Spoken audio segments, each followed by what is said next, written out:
Boa tarde a todos. Meu nome é Álvaro Huertas, chefe do DHPP. Estou comigo aqui o Dr. Saulo, o porta-voz da Polícia Civil, que nos acompanhar aqui nessa apresentação. Dr. Adriano, chefe de vida, também Dr. Evandro e Dr. Matheus, os delegados responsáveis pela investigação da morte do Laudenir. As investigações foram concluídas.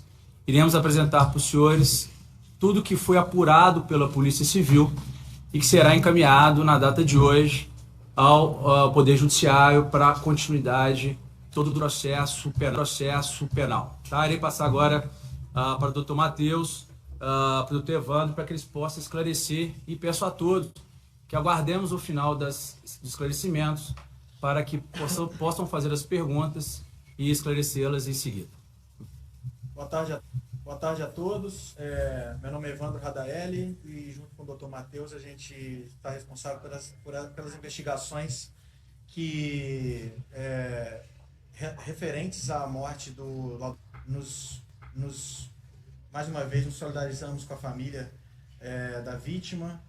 Apresentamos aqui um trabalho célere, sério, eficaz, imparcial, referente às investigações que apresentaremos a seguir. E com base nas provas colhidas nos autos até o final das investigações que vamos apresentar na data de hoje, como bem disse o Dr. Álvaro, baseado em provas testemunhais, no próprio interrogatório do investigado, nas perícias realizadas, na análise das imagens colhidas no local dos fatos, na empresa em que o investigado trabalhava, na residência em que o casal residia, bem como baseado na extração do aparelho celular do investigado e pelos dados fornecidos pela empresa montadora do veículo que o investigado dirigia, podemos concluir, pelo indiciamento do investigado, confirmamos todas as investigações, confirmaram a autoria do investigado, e hoje, na data de hoje, o indiciamos pelo crime de homicídio duplamente qualificado, pelo motivo fútil, bem como pelos meios que impossibilitaram a defesa do ofendido, da vítima. Também o indiciamos pela prática de ameaça contra a motorista do caminhão de lixo que estava parado, né? Em que a vítima também estava trabalhando, com quem a vítima também estava trabalhando. E por último, indiciamos pelo porte ilegal de arma de fogo de uso permitido, que era a arma de fogo que ele portava no momento do crime, que ele usou para praticar o crime de homicídio, que era uma pistola calibre 380. A pena máxima para esses crimes, ela é de até aproximadamente 35 anos, e bem como, ao final, com base na extração de dados do aparelho celular do investigado, nós podemos concluir. Procuram-se 100 pessoas para testar grátis o menor aparelho auditivo do mundo. 100% dentro do ouvido. 100% confortável. 100% invisível para os outros. Ninguém vê o quanto você ouve bem. Cadastre-se e conheça o Lyric.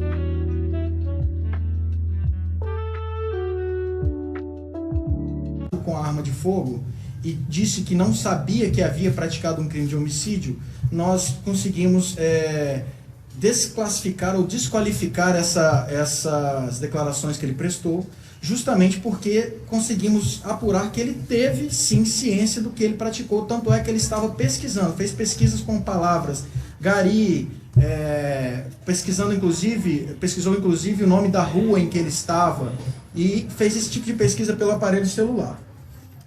Nessa extração de aparelho celular também, a esposa do investigado se tornou investigada também, a partir do momento em que nós notamos que ela tinha ciência que ele fazia o uso dessa arma de fogo com constância, e naquele dia ele estava com aquela arma de fogo que era de propriedade dela, como todos os senhores já sabem, já amplamente noticiado pela imprensa.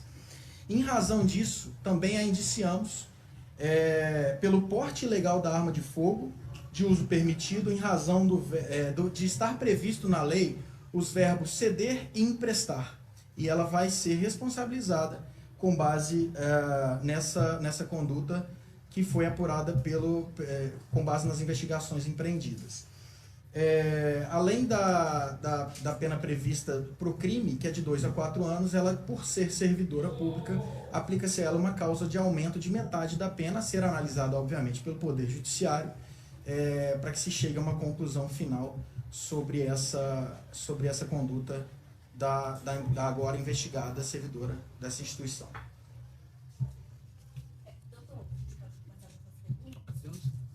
Após o crime, a gente teve acesso às imagens, ele falando ao telefone, inclusive quando passeavam com o cachorrinho, alguma informação de que ele tenha contado para a esposa o que aconteceu, porque pelo que ele acredita, ele tinha ciência, claro, inclusive deve ter acompanhado as notícias, né, sobre o crime. Ela teve conhecimento nesse período? Eles tiveram contato, as investigações, né, oitivas, telefones, tudo?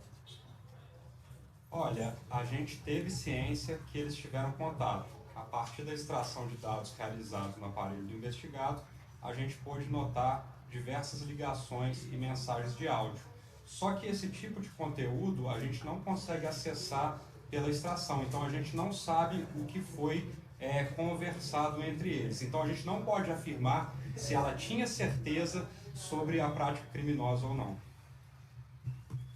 Orientação, algo do tipo, né? Porque pelo que dele parece que ajuda normal, né? Assim, como se nada tivesse acontecendo. Ele manteve sua rotina normal. De fato, a gente apurou que eles se comunicavam frequentemente e no dia do fato não foi diferente.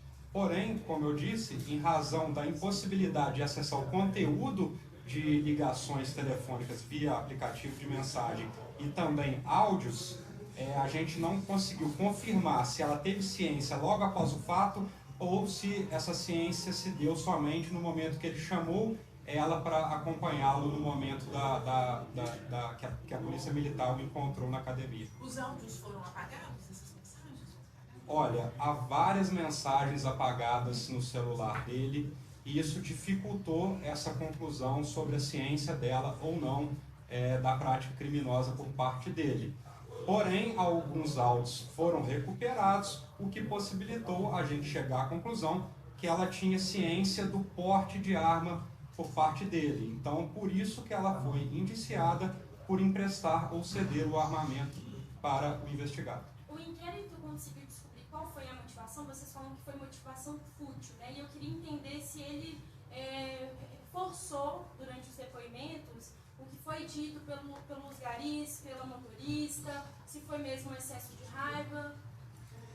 Bom, na verdade, as apurações, nós chegamos à conclusão que o motivo foi fútil com base no depoimento de todas as testemunhas que foram uníssonas em afirmar que não houve qualquer discussão. Na verdade, ele sim, nas suas declarações prestadas pela segunda vez que ele compareceu aqui na sede do DHPP, ele afirmou, ele sustentou que foi motivado por uma discussão e que possivelmente ele afirma que os garis teriam o ameaçado, partido para cima dele, mas tudo isso foi desclassificado também com base nas investigações, com base nos depoimentos testemunhais. Fica claro também, com base num comportamento do investigado, isso foi amplamente apurado nas investigações, está nos autos, que ele tinha um fascínio pelo poder que o armamento o concedia. Ele se embriagava com aquele poder das armas e ele fazia o uso das armas com frequência.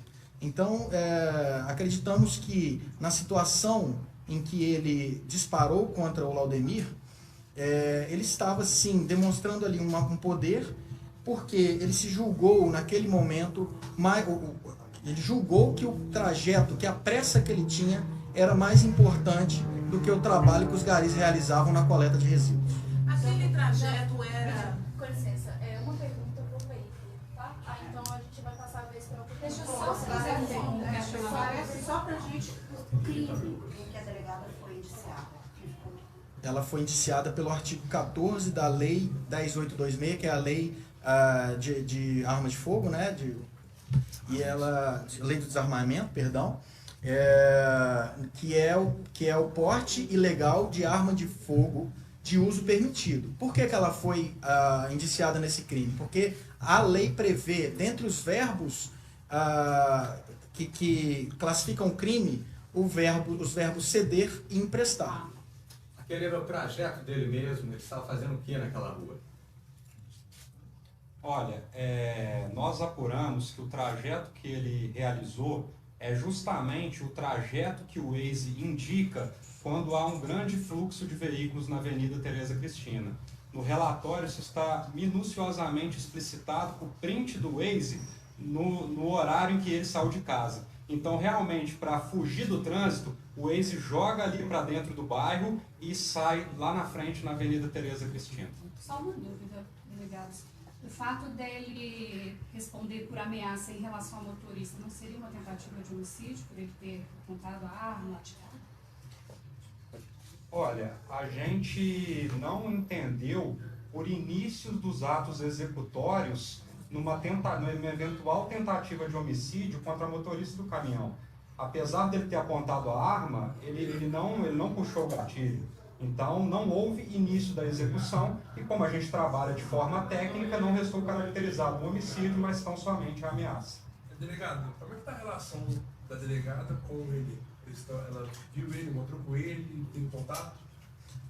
Não temos qualquer informação relativa a isso. As nossas investigações elas são focadas na apuração do homicídio e dos outros crimes conexos a ele, que foi o que nós concluímos na data de hoje, com o indiciamento dele e da sua esposa. Eu queria que a polícia explicasse, Ezequiel, mas acho que até para não sair desse foco da arma, a gente tem informação que ela chegou a ser presa no dia, inclusive constam, né, nos documentos. Como é que teria sido essa prisão? Foi pago fiança? Como é que fica a situação dela agora perante, né, a própria instituição aí, a Polícia Civil, já que, né, é uma servidora e agora indiciada por esse crime? Boa tarde, Amanda. Boa tarde a todos. Meu nome é Saulo, sou delegado de polícia e porta-voz, da Polícia Civil de Minas Gerais, fazendo esse esclarecimento no dia dos fatos, né? A Corregedoria, desde o primeiro momento, esteve presente ao local e conduziu a delegada até a sede da Corregedoria, onde ela prestou suas primeiras declarações. Então, tecnicamente, ela não foi presa, ela não foi autuada. Ela, naquele momento, né, apresentou sua versão dos fatos. Houve o recolhimento do seu telefone particular e também, na residência do casal, o recolhimento das duas armas. E essa arma da instituição acompanha o inquérito que ainda tramita na Corregedoria, né? Além desse inquérito na Corregedoria, há também um procedimento disciplinar e tudo está sendo apurado de maneira minuciosa, técnica e imparcial, né? Todas as informações produzidas no inquérito que tramita aqui no DHPP serão compartilhadas com a Corregedoria e, naturalmente, em relação ao crime de porte ilegal de arma de fogo, não haverá uma duplicidade de indiciamentos, né? Porque é o mesmo fato e isso vai ficar a cargo da Corregedoria. Eventuais outras infrações poderão ser apuradas ao longo das investigações. O que acontece com a carreira dela?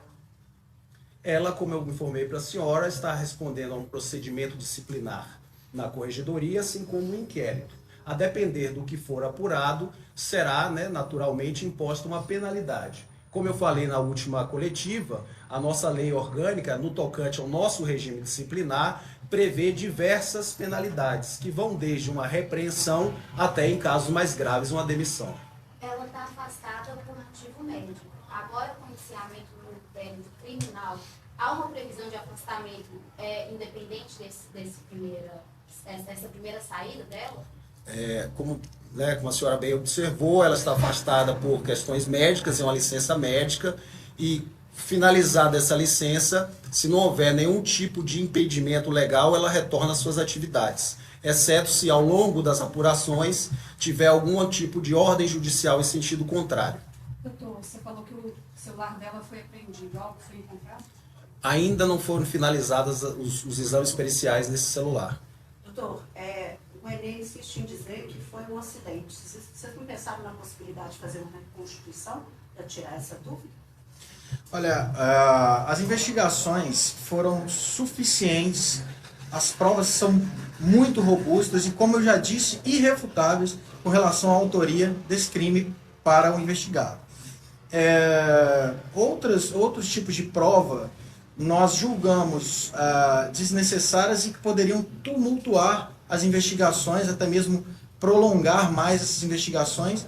E como nós temos um conjunto robusto, muito robusto, de probatório, a gente julgou o suficiente. Agora, caso o Ministério Público ainda entenda pela necessidade da realização de novas provas, nós vamos realizar. Delegados, boa tarde. Da última vez que conversamos, ele ainda não havia confessado o crime. Queria que vocês trouxessem bastidores de como foi essa confissão, o que a visão dos senhores foi predominante para que ele confessasse o crime. E também questiono, ele disse, a gente teve acesso a parte desse depoimento, ele disse que não sabia que havia ferido, que havia atingido uma pessoa que havia matado. As provas que os senhores coletaram dão indício de fato ele saiu do local sabendo que havia matado o Aldemir?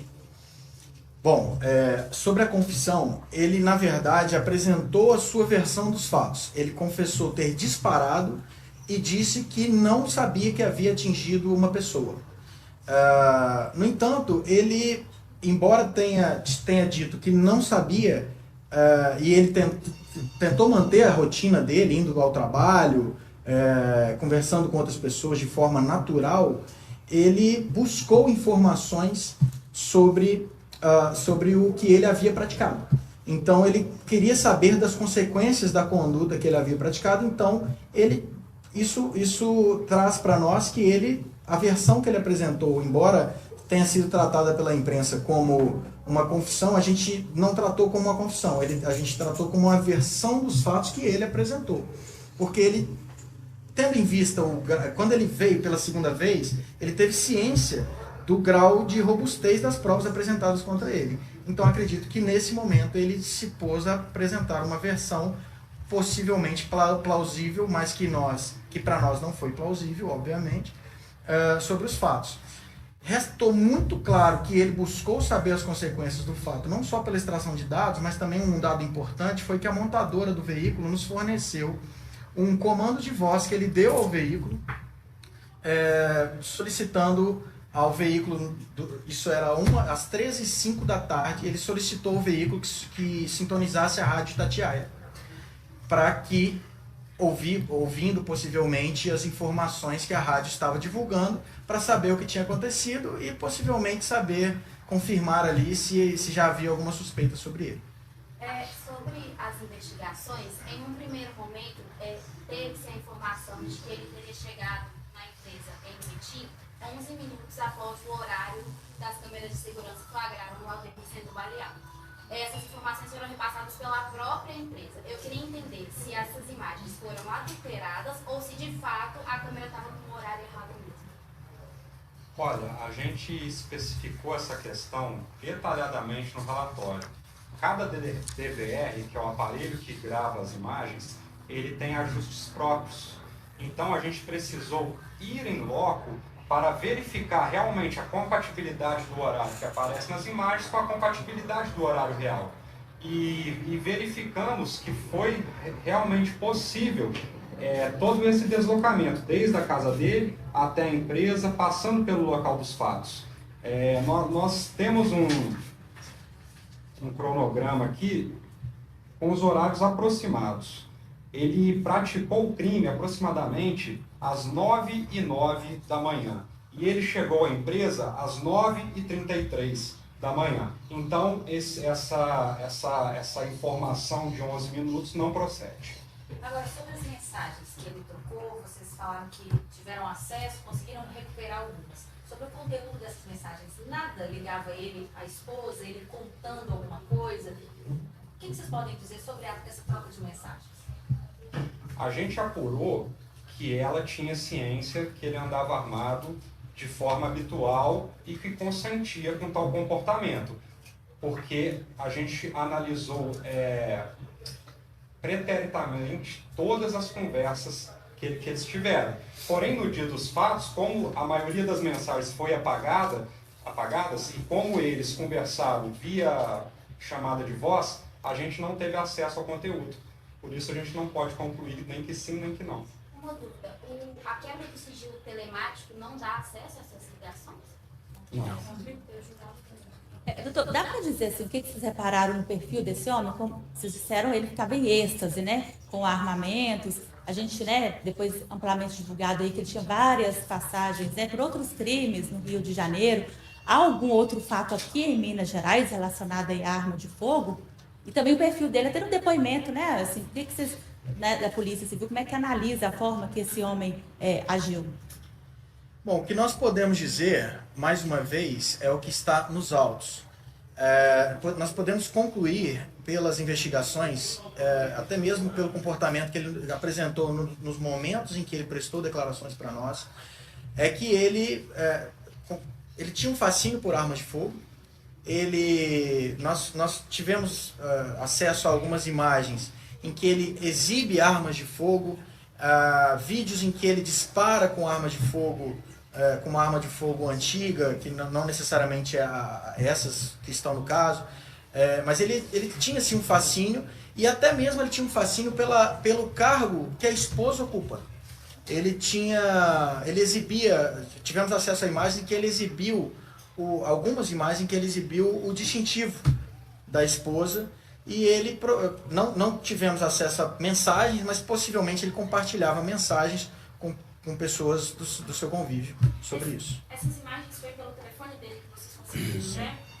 Agora, doutor, há quanto tempo eles estavam casados? A doutora Ana Paula tinha ciência que ele já tinha outros processos, inclusive de violência doméstica, que ela é uma delegada da mulher, né? Ela tinha ciência que ele tinha outros processos, que ele responde processo em São Paulo, no Rio, não querendo entrar na intimidade deles e nem querendo julgá-la por causa disso, mas é porque chama a atenção essa coincidência, né, dele ter esse passado e ela ser a delegada dessa área.